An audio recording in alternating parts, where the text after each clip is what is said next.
Guess what? We just got to see one of the movies that I've been waiting for 4 or 5 years now, and that's the new Spider-Verse movie, Across the Spider-Verse, Spider-Man that is. And you know what? I'm a huge fan of the first Spider-Verse movie. Honestly, it's like right up there next to Spider-Man 2 is like my favorite Spider-Man movie ever. Saw the first Spider-Verse movie 3 times in theaters. Let me turn these back on. 3 times in theaters, and I just loved that movie so much, so I was really expecting a lot from this one, and honestly, it met most of my expectations. What did you think? That was very enjoyable. I love the different art styles that they went for in this film in particular. Animation's always been a strong suit with this directing crew. So I've really enjoyed seeing just the different depictions that they've come up with and just throwing around a lot of wacky, crazy ideas that just really work as a whole. Never disappoints. Yeah, Sony Animation right now, especially with the Spider-Verse stuff, is just knocking it out of the park. All the different styles they mixed in here with the different Spider-Men that we kind of saw in the last movie, but so many more in this one. And the different styles, like Jake was saying, like there's like 3D animation, there's like some more like traditionally drawn animation, like so many at once that you can definitely see why it took like 4 years to make a new one, because they put a lot of work into this one and it really showed.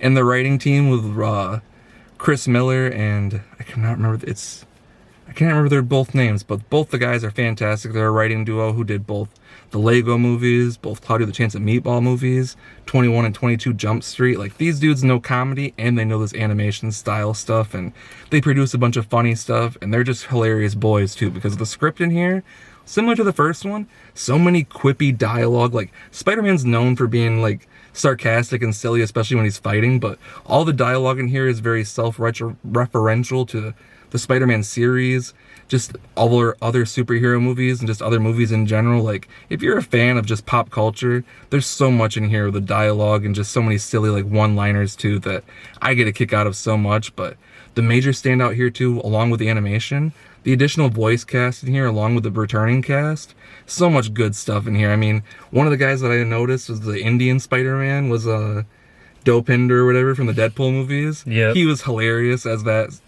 Spider-Man.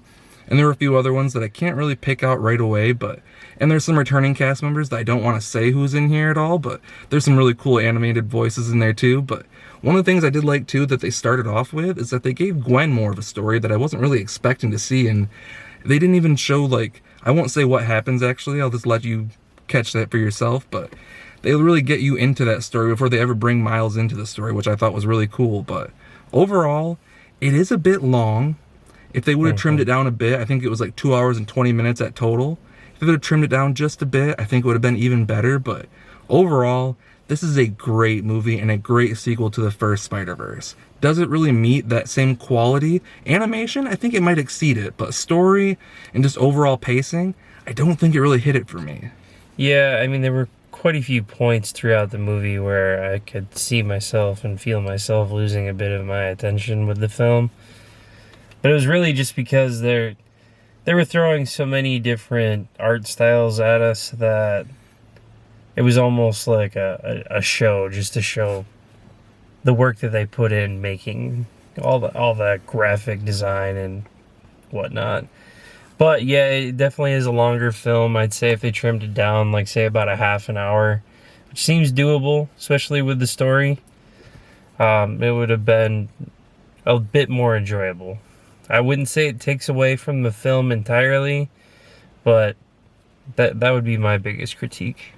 Yeah, and honestly, it's not even a huge critique for me, because it didn't take me too much out of it. Could it have been shorter? Yes, but would I have watched it if it was even longer? I can't say I wouldn't. Right. So right.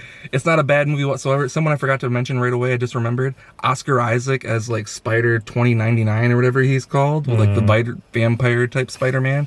I don't know a whole lot about Spider-Man, so this is me learning a lot of stuff still too, but I thought that character was really cool, and I just love Oscar Isaac. So overall, great movie. On my 5-star scale, I mean, I'm hard-pressed not to give it a full 5 out of 5, but maybe give it a 4.5 out of 5, maybe just because of that runtime a little bit, but no, it's a 5 out of 5. It's not going to really hinder my score. I loved this movie. What did you think? What's your score? I mean, I'd say the runtime does hurt me a little bit, but I'd put it at like a 4.8. Like, I can't take it away from being that close to a 5-star, but 5 stars perfect. I do have to say that that was kind of a bummer to me at some points, but barely degrades the film to me. So yeah, 4.8 seems really fair for me. And it's still very high up in my Spider-Man rankings too. I'd have to really watch a few of them to really say it, but right now I'd probably put it at least mid-range for sure, because it's not a bad movie. If you're a fan of Spider-Man and Marvel stuff in general, I think you're gonna have a blast with this, and definitely go see it. We saw it in IMAX. I recommend the IMAX too, especially with all the animation and the sound design. Everything about it is really fucking cool.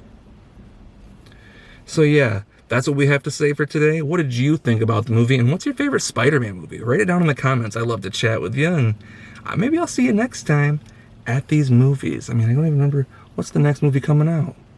Let me know in the comments. I'd like to know.